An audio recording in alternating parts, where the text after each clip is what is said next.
বাংলাদেশ আর ভারত, এরা দুজন হলো বন্ধুর মতো দুটি দেশ। যখন তোমার প্রয়োজন হয়েছিল বাংলাদেশ দিয়ে ট্রেন ঢুকিয়ে ভুটানে যাওয়ার জন্যে, তখনও কিন্তু বন্ধুত্বের হাত বাড়িয়েছিল বাংলাদেশ। আর এখন পানি ছেড়ে দিয়ে বন্যায় ভাসিয়ে দিচ্ছে সব কিছু তার। তোমাদের চোখে কি এই দৃশ্যগুলো পড়ে না? কত গ্রাম, কত শহর বন্যায় ভেঙে ভেসে যাচ্ছে, কত পরিবার রাস্তায় নেমে এসেছে, কত মানুষ আহত হয়েছে, কত মানুষ মৃত্যুবরণ করেছে, আর কত মানুষ খাবার না পেয়ে মানুষের কাছে গিয়ে হাত পেতেছে, আর কত শিশু এর মধ্যে মারা গিয়েছে বা আহত হয়েছে। একটুও কি খবর রেখেছো তুমি? তোমার কি মন একটুও কাঁদে না অসহায় মানুষগুলোকে দেখে? তোমার কি মনে একটুও মায়া মমতা নেই? তোমার মনে কি একটুও ব্যথা লাগে না? আর একটা কথা মুরব্বীদের মুখে বলতে শুনেছিলাম যে নিজের ব্যথায় নিজেই মলম লাগাও, কারণ যাকে তুমি বিশ্বাস করবে শেষে সেই তোমার শত্রু হবে।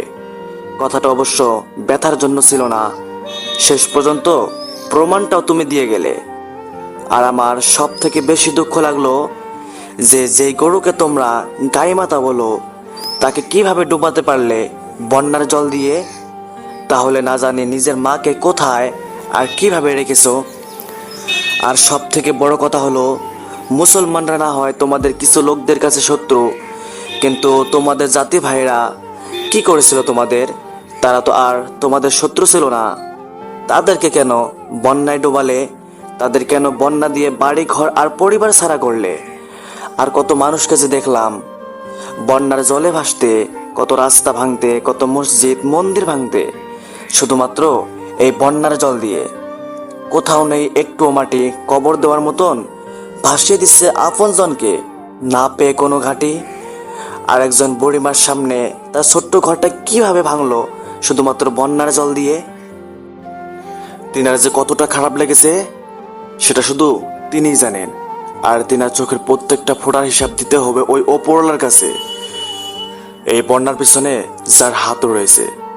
আর একটা বিষয় শুনে খুব ভালো লাগলো যে হিন্দু ভাইরাও তাদের মন্দিরে জমানো টাকা পর্যন্ত দিয়ে দিয়েছে শুধুমাত্র মানুষের পাশে দাঁড়ানোর জন্য। আর মুসলিম ভাইরা তো সবাই সবার পাশে দাঁড়িয়েছে। কিন্তু কিছু কিছু অনেক লোক এমনও আছে যারা শুধু নিজের স্বার্থে অন্যজনকে ব্যবহার করতে জানে।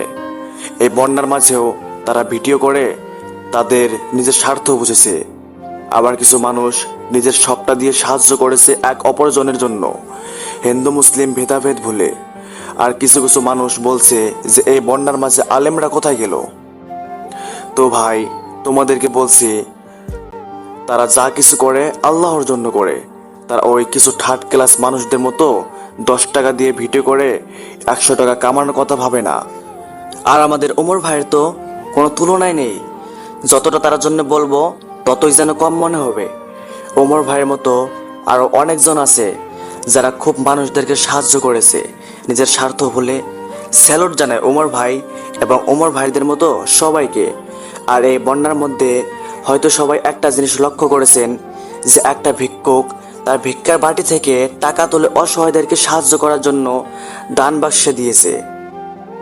আর তৃতীয় লিঙ্গের লোক যারা আমাদের কাছ থেকে টাকা নিয়ে চলে, তারা পর্যন্ত সাহায্যের হাত বাড়িয়ে দান বক্সে টাকা দিয়েছে। আর ডক্টর ইউনূস তো 1000 কোটি টাকা নিজের পকেট থেকে গরিব অসহায় মানুষদের জন্য দান করার কথা বলেছেন।